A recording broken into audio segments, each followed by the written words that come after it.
សរ T មួយអាចបញ្ចេញសំឡេងបាន5សំឡេងដែលអ្នករៀនភាសាអង់គ្លេសត្រូវតែដឹងត្រូវតែស្គាល់តោះថាមានសំឡេងអីខ្លះយើងមកតាមដានវីដេអូនេះឲ្យដល់ចប់ទាំងអស់គ្នាអញ្ចឹងនៅក្នុងនេះ the letter T យើងរៀនពីអក្សរ T អញ្ចឹងនេះគឺជាសំឡេងទី1នៃអក្សរ T T sound បើយើងអានអក្សរខ្មែរគឺសំឡេង th th th បែបនេះបងប្អូនអញ្ចឹង example ឧទាហរណ៍ថានៅពេលអក្សរ T មានសំឡេង th បែបម៉េចនេះបងប្អូនឃើញទេនេះអានេះគឺសុទ្ធតែជាសំឡេង th សំឡេង T ទាំងអស់អញ្ចឹង talk test Twitter obtain cat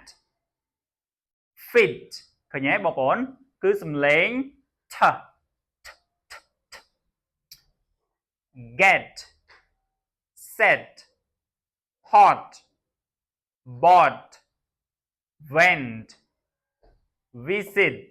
ឃើញទេបងប្អូនអញ្ចឹងនេះគឺជាសំឡេងទី1នៃ T ដែលបងប្អូនដឹងច្រើនហើយឥឡូវយើងមកមើលសំឡេងទី2សំឡេងទី2នៃ T គឺសំឡេងអីខ្លះសំឡេងទី2 T sound សំឡេង sh សំឡេង បែបនេះអញ្ចឹងនៅពេលដែលបងប្អូនឃើញទម្រង់បែបនេះទម្រង់ TION គឺទម្រង់នេះគឺអក្សរ T កន្លែងនេះគឺវាមានសំឡេងអញ្ចឹងបើយើងអានទាំងអស់ទៅគឺ shin shin shin អូខេហើយនឹងទម្រង់នេះមួយទៀត TIE នៅជាមួយគ្នាបែបនេះគឺវាធ្វើឲ្យអក្សរ T នេះគឺមានសំឡេងសំឡេង SH ហើយនឹង TIA ក៏វាធ្វើឲ្យអក្សរ T នេះមានសំឡេង SH ដែរចំណាំកន្លែងហ្នឹងបងប្អូនអញ្ចឹងឥឡូវមកមើលឧទាហរណ៍ទាំងអស់គ្នាឧទាហរណ៍ example ឧទាហរណ៍នៅក្នុងពាក្យ nation ឃើញទេបងប្អូន TION nation nation nationality nationality action action អានេះយើងអានថា T nationality education education ឃើញទេបងប្អូនគឺ shin shin ឥឡូវមកមើលកន្លែង T នេះ TIE TIE កន្លែងនេះគឺយើងអានថា patient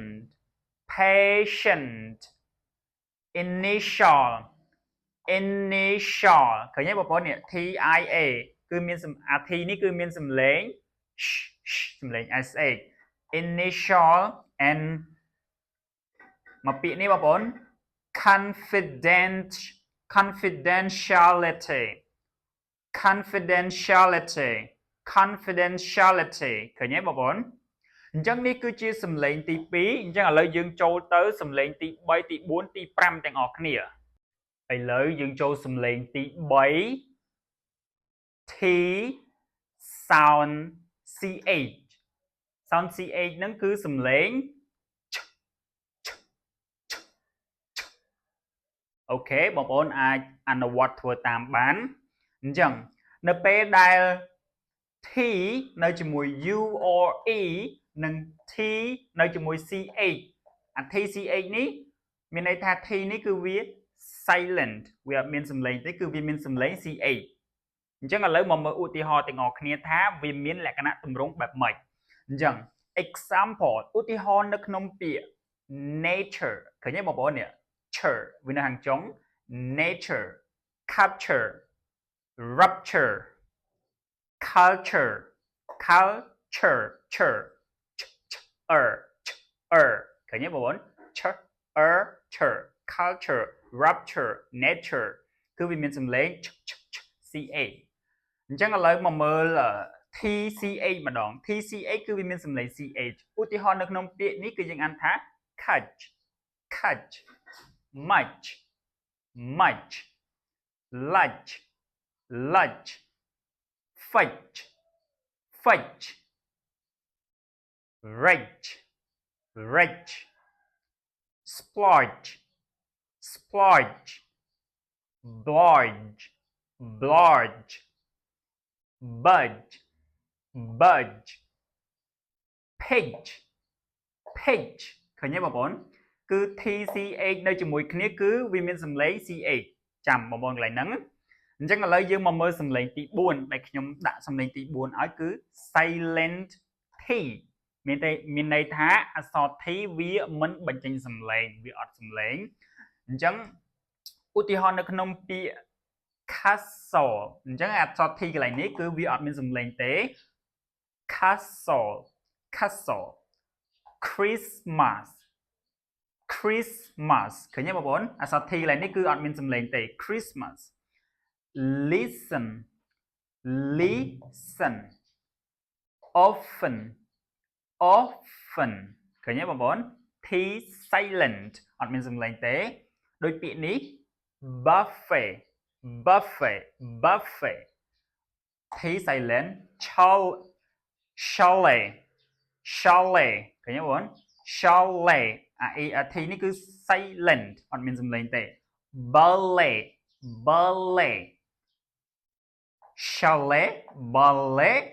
អញ្ចឹងឥឡូវយើងមកមើលសំឡេងទី5ដែលខ្ញុំ note ឲ្យបងប្អូនដាក់ជាសំឡេងទី5អញ្ចឹង t គឺវាមានសំឡេង ch យ៉ាងដែរប៉ុន្តែនៅពេលដែល tion នេះវាមានខ្ញុំដឹងពីពាក្យនេះបងប្អូនដែលយើងអានកន្លែងនេះគឺសំឡេងឆឆិនអូខេ question question question suggestion suggestion suggestions អញ្ចឹងសំឡេងទី1ទី2ទី3ទី4ទី5នៅក្នុងអក្សរ t គឺត្រូវបានបញ្ចប់សង្ឃឹមថាបងប្អូននឹងយល់បានច្រើនហើយកុំភ្លេចអនុវត្តឲ្យបានច្រើនដើម្បីធ្វើឲ្យសំឡេងរបស់យើងកាន់តែល្អជាងមុនអញ្ចឹងអរគុណច្រើនពុកម៉ែបងប្អូនសម្រាប់ការតាមដានវីដេអូដល់ចប់ក៏ដូចជាសម្រាប់ការគាំទ្រវីដេអូរបស់ខ្ញុំសូមកុំភ្លេចជួយទៅចុច Subscribe Channel YouTube ខ្ញុំម្នាក់មួយផង